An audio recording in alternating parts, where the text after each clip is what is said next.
Chemistry and Natural Products Chemistry within the Department of Pure and Applied Chemistry here. You're welcome. Yeah. So chemistry is just a bit of a background about myself. I've been here for more than 20 years.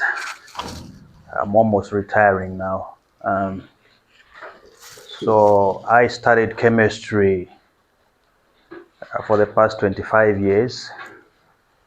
I've been living chemistry and I've been breathing chemistry. Everything about us is chemistry. Firefighters are chemists by nature, though they don't know. Now you know that you are chemists by nature. Okay? Then of course, chemistry has various fields or sub-fields. So we've got the 5 canonical ones that include analytical chemistry. Analytical chemistry is a chemistry where you analyze many things. Anything that can be analyzed can be done by analytical chemistry. We can analyze the content of whatever is in this helmet. We can analyze the content that is in this piece of cloth. We can analyze dust. We can analyze ash residues, whatever you think of. So that falls under what we call analytical chemistry. Then of course we've got biochemistry, where we combine analysis of something that is biological, but using chemistry as a means to understand such. Okay? You're at a scene, for example, this person, you are a first responder. Of course, you need to probably administer first aid. You don't know what is on the mouth of this person. This person is foaming. Okay? So you can't do proper CPR. You need to understand the chemistry of toxins. Okay? There are certain toxins, they are biological in nature. And there are certain toxins, they are chemical in nature. Okay? So we do analysis of those using biochemistry. Then we've got what is called organic chemistry. And I'm told a lot of students in Zambia fear organic chemistry at secondary school. But that's one of the engines for analysis of anything we may think of that is organic in nature. Most of the fires are started by what we call volatile organic compounds. And these volatile organic compounds can be studied using organic chemistry. Okay, then how fires are spread, what causes them to move rapidly through certain buildings, whilst in certain buildings they don't move fast. This we look at processes that are done in what we call physical chemistry. Okay, the kinetics, the thermodynamics, how much heat is in this fire. As a firefighter, you see this building. Can you, with your intuition, know that there will be what do we call it? Backdraft. Okay, what causes backdraft? What chemical composition or what physical state will cause backdraft? So all those, we study them in physical chemistry. Then we've got what is called inorganic chemistry. Anything that does not have carbon and hydrogen as the major entities is inorganic chemistry. Okay? You are given a powder, then you are told, this is an explosive. How do you handle that? Okay? You need to understand what inorganic chemistry is. Ammonium nitrate, for example, is a fertilizer, but extremely high-grade ammonium nitrate is explosive material. So as a firefighter, you need to understand how to store away from fires material that is potentially explosive material in organic chemistry. Are we together? So I've run through the 5 major chemistry courses, and then we've got advanced levels which include now forensic chemistry.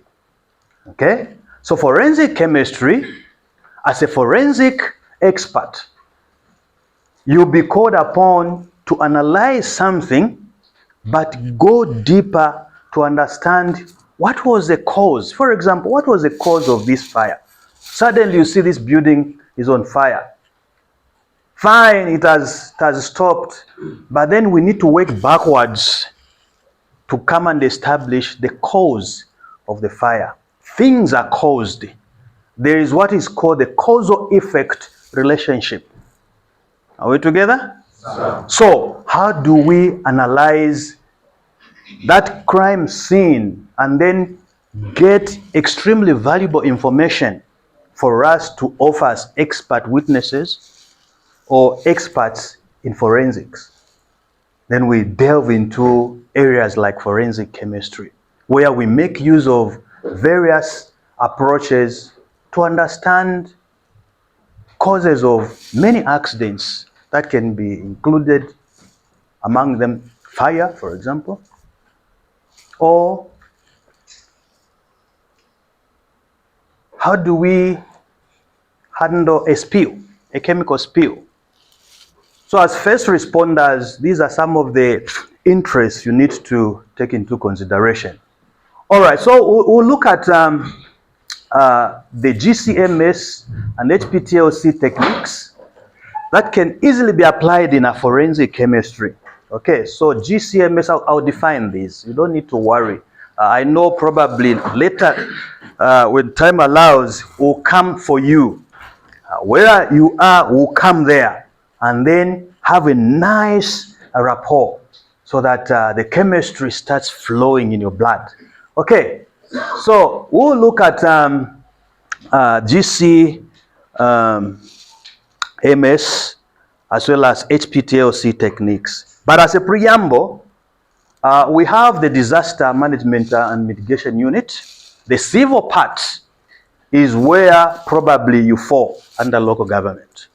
Okay, so this is a structure that is from the Office of the Vice President, and disaster mitigation or avoidance of disasters basically follows this more or less like an organogram. So from the Office of the Vice President, of course, we go to DMMU National Coordinator. And then, of course, branching here, we've got local government, probably the fire services, firefighting services could be administrative part. This is where now you people come in, okay? Extremely important. You are quite high somewhere there. Kind of course, we've got the provincial coordinator. Then, of course, we've got the district coordinator. The DMMU structure goes all the way probably up to the wards sometimes. So there is a lot of information gathering by this unit, okay? But we also have what is called the Joint Operations Committee. This is now for defense and security. So again, you may understand that there comes a time when a fire is simply civil, okay? You usually take the mandate together with the police services, okay? But then there comes a time when a fire is more than a crime scene. It goes beyond the borders of this country. Then this JOC gets invoked. Are we together? Are we conversant with this or no? You are getting conversant, okay? Because we deal with these things literally every year. So we've got the Defense Council, okay? So we've got, this is now Office of the President, okay? Then of course we've got the Central GOC. Here we look at cases of clandestine material that has been probably brought in the country. It's of chemical nature, for example, and it has potential to cause extensive harm, and for example, it's coming from terrorists, okay? So you need to understand where your ambit stores, okay? Now, we've got the fire department, okay? You people are trained as first responders, okay? And I think we'll be doing extensive studies so that we understand what are the competences a first responder needs to have. And one of them is this basic chemistry. Are we together? Of course, to fight fires, okay? Others will be trained as paramedics, so we need to understand how to operate. Okay, of course, the Zambia Police offers also trained first responders. Then we've got Zambia Environmental Management Agency. These offer information about environmental incidents. Okay? So you have to understand whom you'll be working hand in hand with, but first try to maintain your lane. Okay? These people will give you information about toxic substances. Okay? You cannot just go to a building that is on fire without proper PPE. You come out as a casualty, you come out as a victim, and then at the end of the day, we'll be singing a dirge at the funeral parlor. But we need to equip you to understand that certain fires, they are not like simple charcoal burning in a house. Certain fires produce inherent toxic chemical substances, which we need to start understanding. It's a list, okay? We need to understand what are some of the toxic gases: hydrogen sulfide, calcium carbide, for example. Carbon dioxide itself doesn't smell, but in large amounts can cause asphyxiation. So a firefighter needs to understand that before you go and fight a fire, to go inside the building, you need to have ample oxygen by yourself before you think of the other person. That is a rule that has to stick right at the backs of our minds. And then we've got the laboratories. So the laboratory we are going to visit is what is called the National Authority Laboratory. So this National Authority Laboratory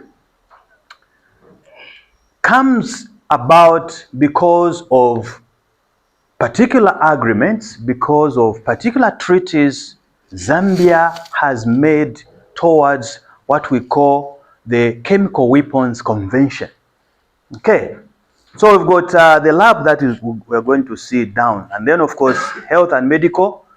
We work hand in hand with these people to ensure that the chemistry flows and we are at par with them. Okay, now let's just look at gas chromatography, mass spectrometry. So the G you saw is gas, the C you saw is chromatography, the M you saw is mass, then lastly the S you saw is a spectrometry. Now what is gas chromatography, mass spectrometry? It's an instrument or it's a technique that can be used to analyze a lot of substances, among them ignitables. Can you give me an example of an ignitable you've learned? Or an accelerant? Petrol, okay. Acetone, acetylene, propane, okay. So whatever you are mentioning fall under organics, pure organics, okay. So these are substances that contain carbon and hydrogen, and they are very, very volatile, okay. Because they are very volatile, a liquid sample of petrol, soon you'll find that it has evaporated. Where has it gone? It is lingering here. So if you had a container of petrol here and few minutes later you find it's empty, don't light a fire here. It's already here. Are we together? So you'll be consumed. Because it has changed the state from the liquid state to the gaseous state in a very short period of time, we classify them as volatiles, extremely flammable materials. Okay, so the instrument we are going to see downstairs will look like this. It will not look like, it will be like this. Are we together?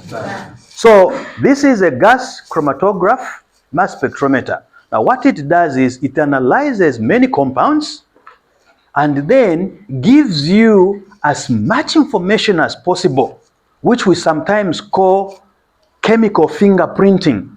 Okay? And this chemical fingerprinting is extremely important information for forensic chemists, for somebody who wants to do forensic studies, because it's like understanding signature sequences in a crime. Okay? On a particular crime scene, we always say there are certain elements that are left, and it's those elements forensic chemists or forensic analysts want to go and pick up. Pick up a piece of hair, for example, a piece of cloth. Can it be analyzed chemically? Yes, it can. Okay? So gas chromatography analyzes that. Then there is what is called the mass spectrometry. The mass spectrometry is a very important component, because on this earth we have what is called elements. I'm sure when we went through grade 12 or high school, we learned about the periodic table.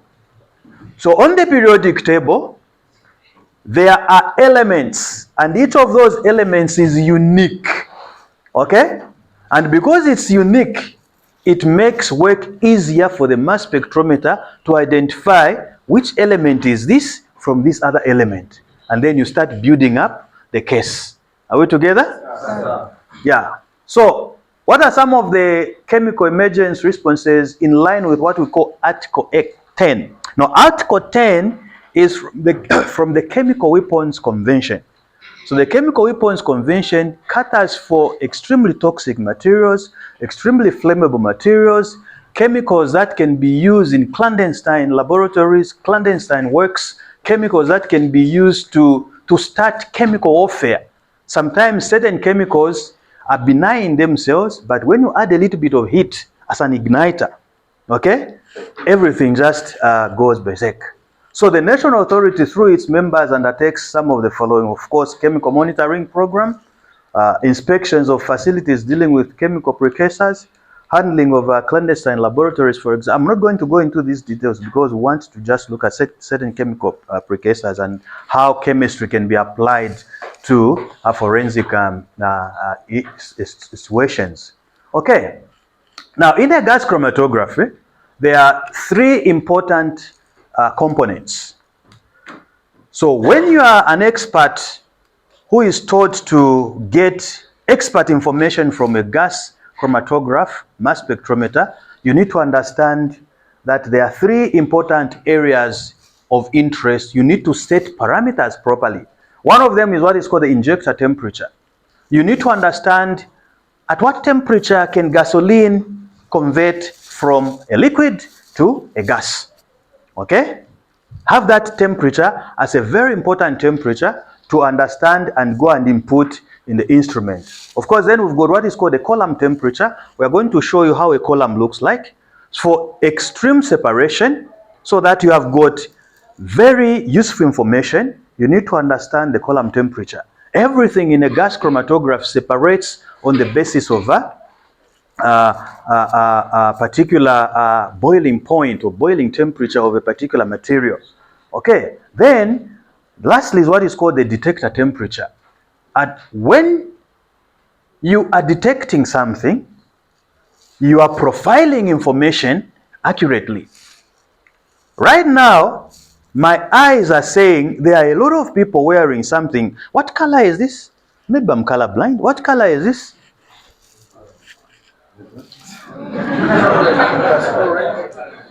What color is this? Wow. As a firefighter, you need not to be colorblind. What color is that? The stripe? It's green, yellow. So we need to do color coding also. Okay, we need to do color coding. Colors as a result of chemical reactions. Okay? When you see a blue fire, what should come to your mind? When you see a fire that is looking orange, what should come to your mind? Okay? When a fire is sooty, what should be coming to your mind? All those things, as a forensic expert, we'll need to start learning them. Okay? Because when you see a blue fire, boy, it's hot. It's really hot. Don't go there anyhow. Okay? When you see a sooty fire, then definitely you know chances it has some hydrocarbons I may choke. Okay? Then of course, the instrumentation is simple. There's a cylinder of gas. Then we are going to see where the sample is injected. Then we are going to open the machine and see what a column looks like. Okay? So that you start understanding, because in the chain of custody,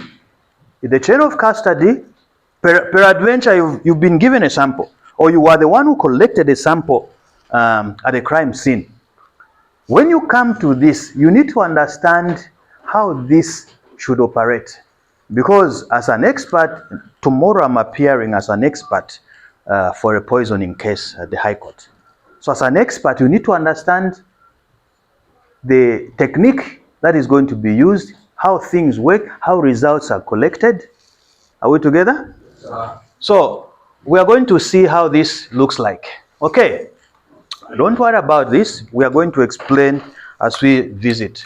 So we've got what are called injectors. So an injector is how your sample is injected and then it works. Okay.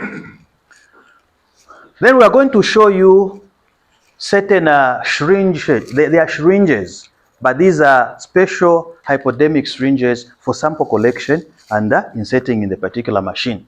Okay. Everything has been set.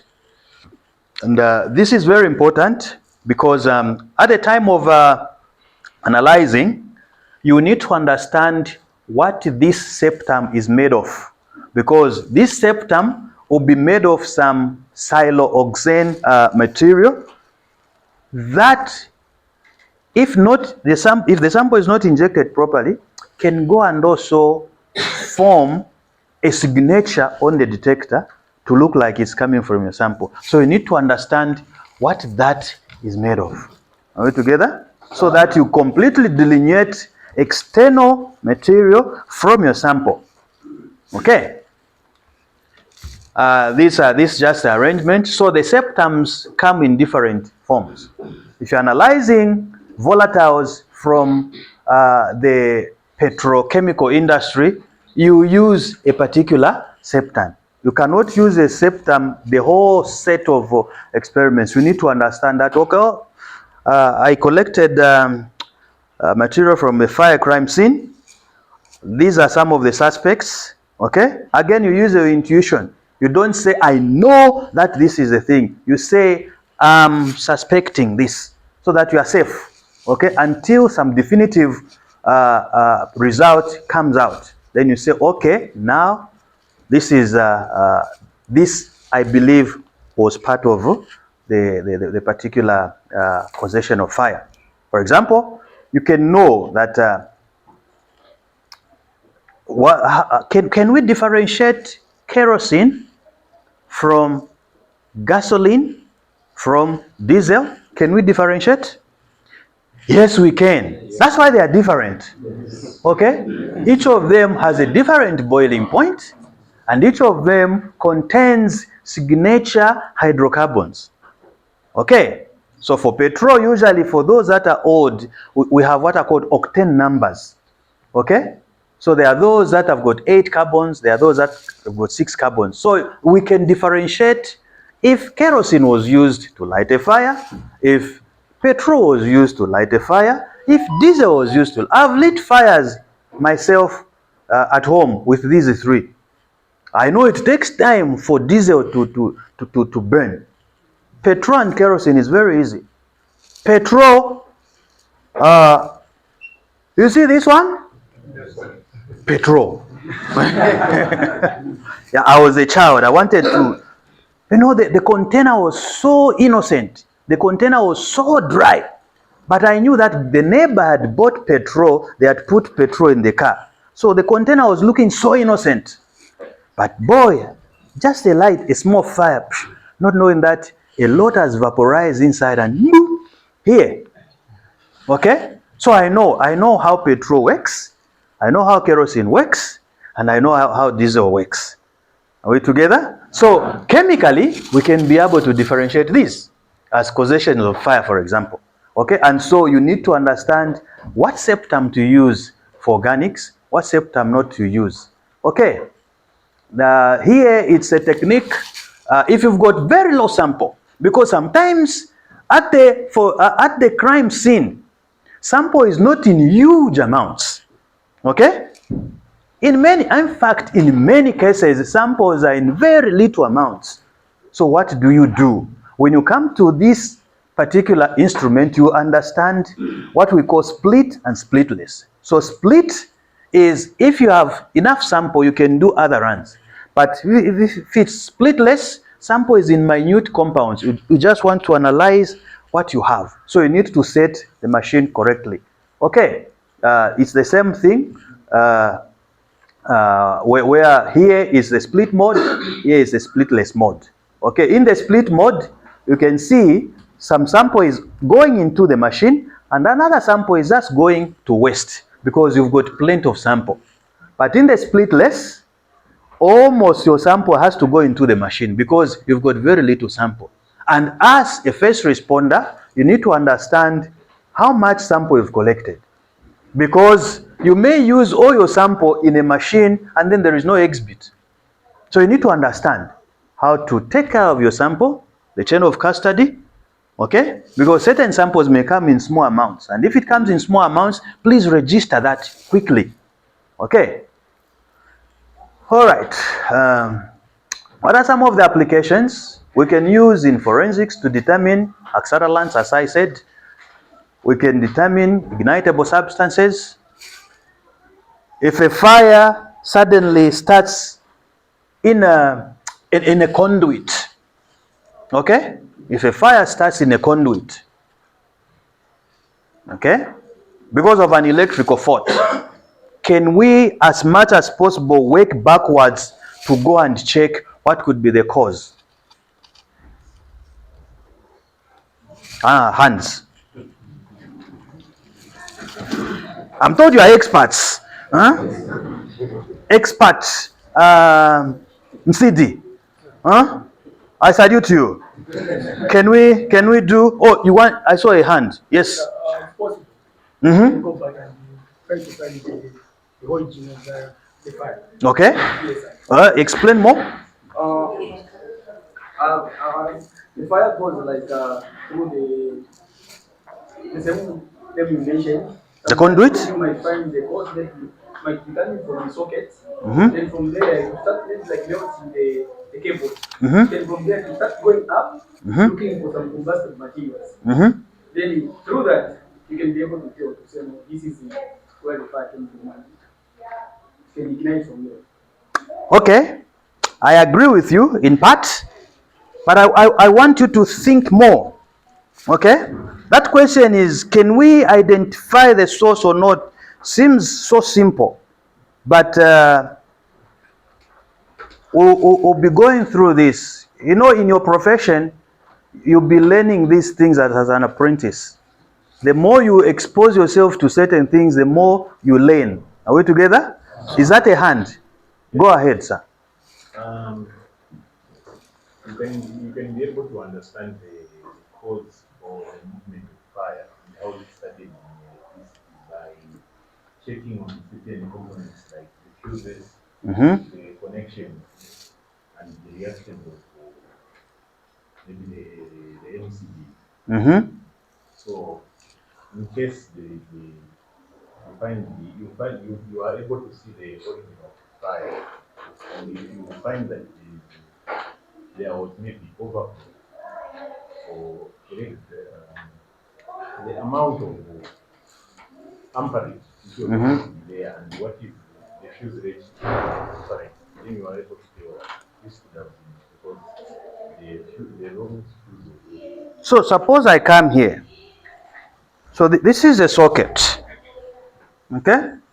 We are able to see the socket here? All right. Here we are assuming everything is normal here because there is no spark, there is no loose connection. Suppose I light a fire here from the external. I light a fire here, and then this fire now goes into the conduit. Here, how do I work to say, this fire, even if it is going through the conduit, was started by something that is not electrical. Now, the mind of a forensic expert needs to be triggered.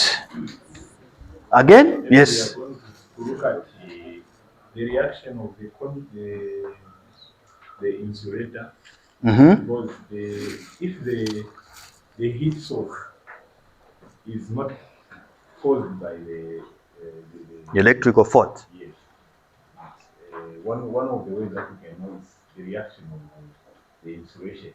Sometimes the wire will separate itself from or the wire will stick to the Okay, so we start doing what we call, oh yeah? Before I give you some answers. You can tell that maybe the fire started from just there by maybe looking at the color of the fire. Because you mentioned earlier on that fire is caused by, let's say, some hydrocarbons and some other materials. From the color also. Yes. Yes, you can be able to tell that this fire was not caused by electrical force by checking on the switch.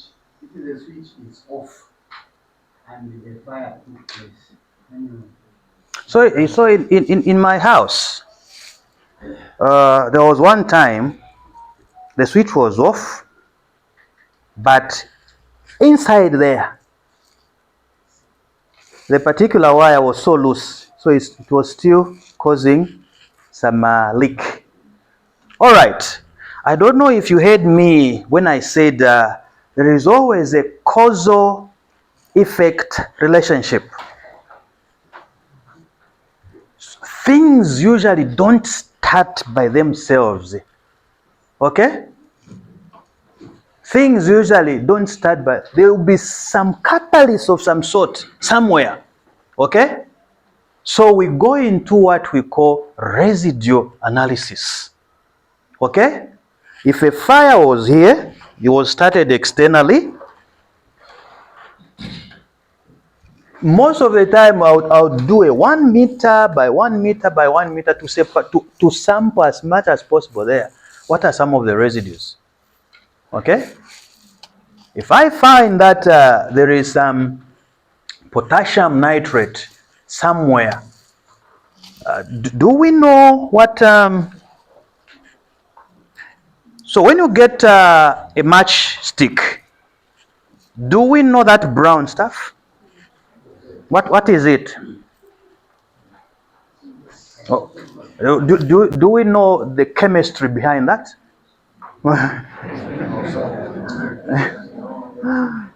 So one of the signature elements you are going to get there is potassium. Okay? Potassium nitrate will be there. So you will know. Because in the PVC cable insulator, there is no potassium. So if you see the potassium is there, chances this started externally by being lit. Let's say, okay, the fire was lit there, then taken with a piece of paper, then to come and light there. So the potassium is there, but the paper has reached here. Can we still get some information from the ashes that are there? Yes, we can. Yes, we can. We're going to see another technique. Okay. So then we can do residues from volatiles such as ethanol, methanol, analysis of explosive components. I don't know if you've been exposed to this information. We've got some of the common explosive materials include TNT, trinitrotoluene. It's an organic compound that has got 3 nitrogens there. Then we've got RDX, that's cyclotrimethylene trinitramine. It's an amine and very volatile. Then we've got 10. We usually call it 10. Okay, PETN. That is penta erythritol tetranitrate. So the nitrates here are the ones that are mostly the causative agents of these explosions. Of course, we've got NG, nitroglycerin. Okay. Probably you might be aware that there's been a lot of importation of glycerin. Where is it going? So as a clever person, you need to start understanding this. Glycerin, ultimately we are going to form nitroglycerin. Nitroglycerin looks like a jelly. It's a jello. It's a flow. Okay, but boy, it's part of explosive materials. So all these, they've got some organic signature that can be picked by gas chromatography. Okay, let's go to the last technique, high performance thin layer chromatography. Now, why this technique we are mentioning is because there are costs associated with gas chromatography. In Zambia, this is probably the third or fourth year we've experienced load shedding. Load shedding now is no longer a song. It used to be a song, but now it's not even a nightmare now. It's like normal, isn't it? It's a new normal. So now, gas chromatography, you need to invest in electricity. Are we together? But then, as a forensic expert, you don't usually have the time. Hence, we can invoke another very cheap, cost-effective tool that uses very little electricity. Are we together? It's called high performance thin layer chromatography, or HPTLC. Okay, so the instruments you are going to see in this department includes the HPTLC instrumentation. So the HPTLC instrumentation has what is called a semi-automatic alignomat sample applicator. Then we've got chambers for development. Then we've got what are called smart alert solvent front indicators. Then, of course, we've got instruments that can help us visualize what is in this residue. Okay? We can run standard TNT, and then we can run crime incident sample and check the bands. So this particular instrument can be able to tell us. When I was carrying out some research, these are some of the results from one of my researches I was doing. Here, I was just using simple detectors. One of the detectors I was using is the eye. The eye is one of the best detectors. Nothing can replicate the eye. Hence, as a firefighter, protect the eye. Are we together? Okay. Because once the eye is gone, you'll be running into the fire. Because sometimes the skin may fail to sense the intensity of the fire. You might be thinking the intensity is this side, not knowing that where you're going, that's where the fire is. Because you've lost the best detectors. So protect what? The eyes. Okay? Are we together?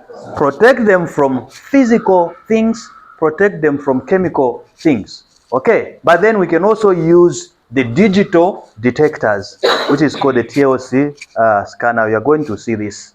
Okay? So information comes like bands. So each of these bands is a different compound that can be analyzed. Okay? And we know that as experts, forensic experts, we'll be having what are called standards. So if you suspect it's explosive material, you should have standards that should tell you this is how the TLC will look like for explosive material.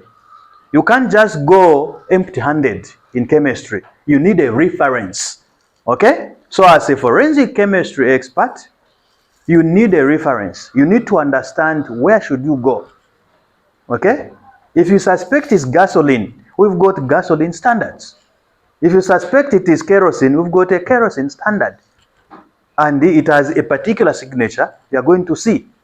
So if the signature of the kerosene standard matches the signature of your sample, then you start saying, I'm inferring that one of the components that was used to light this fire is kerosene. As simple as that. That's the beauty about it. But this technique takes very little electricity.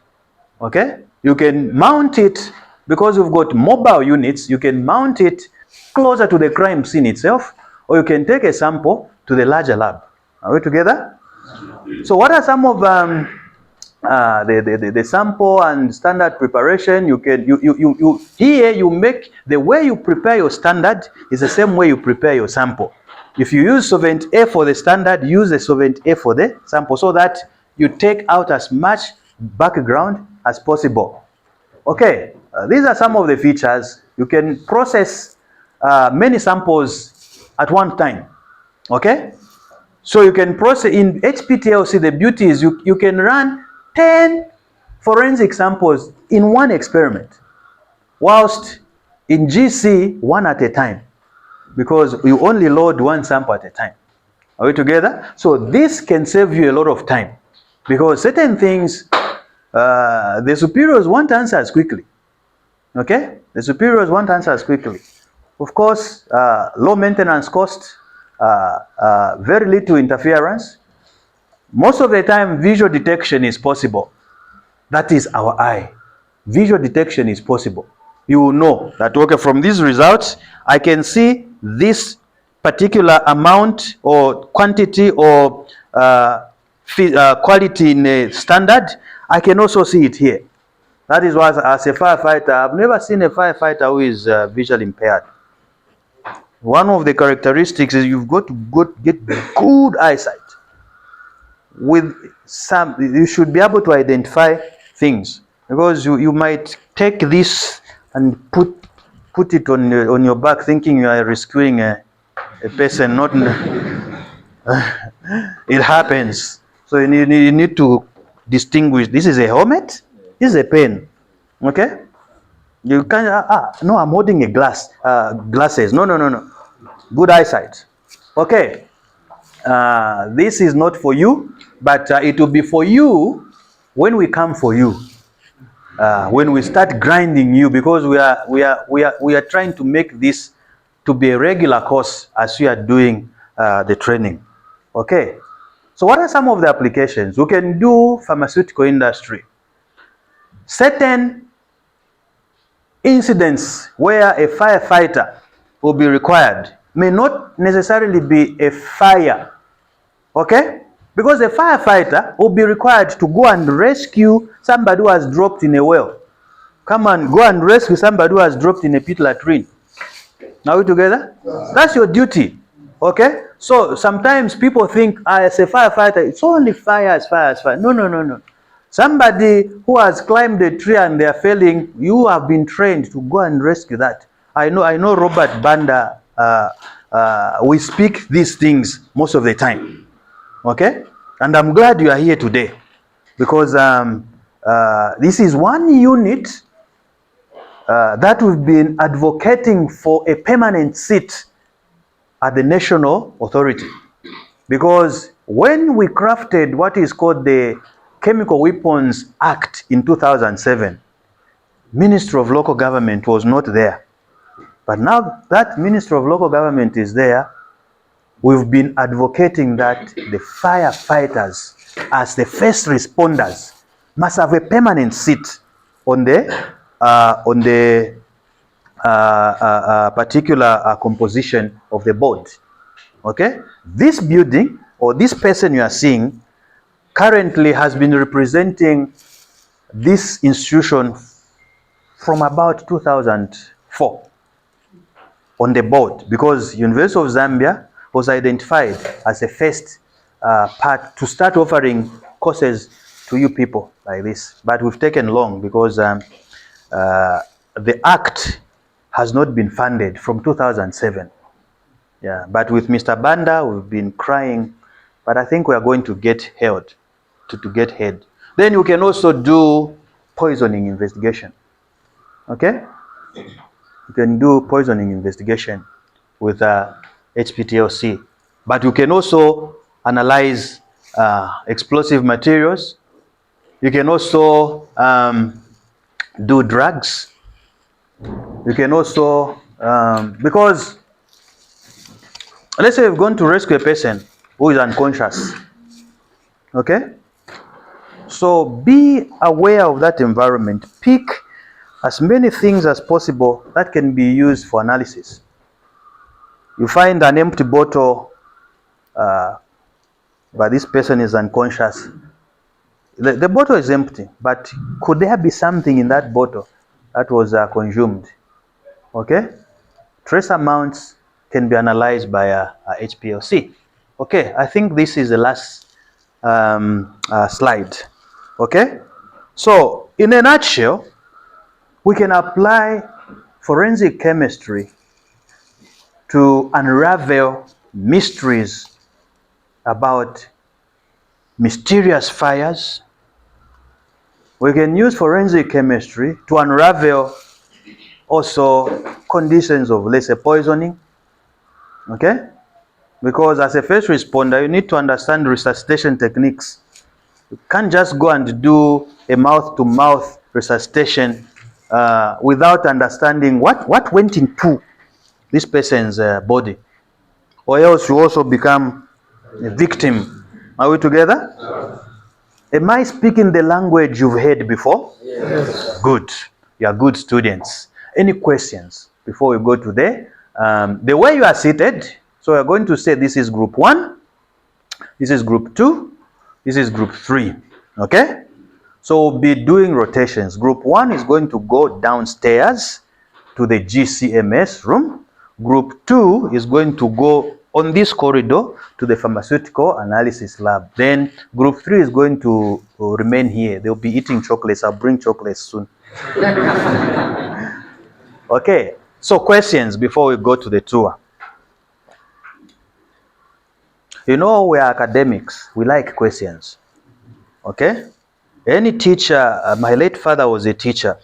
So a teacher feels sad if the pupils or students haven't asked. Okay?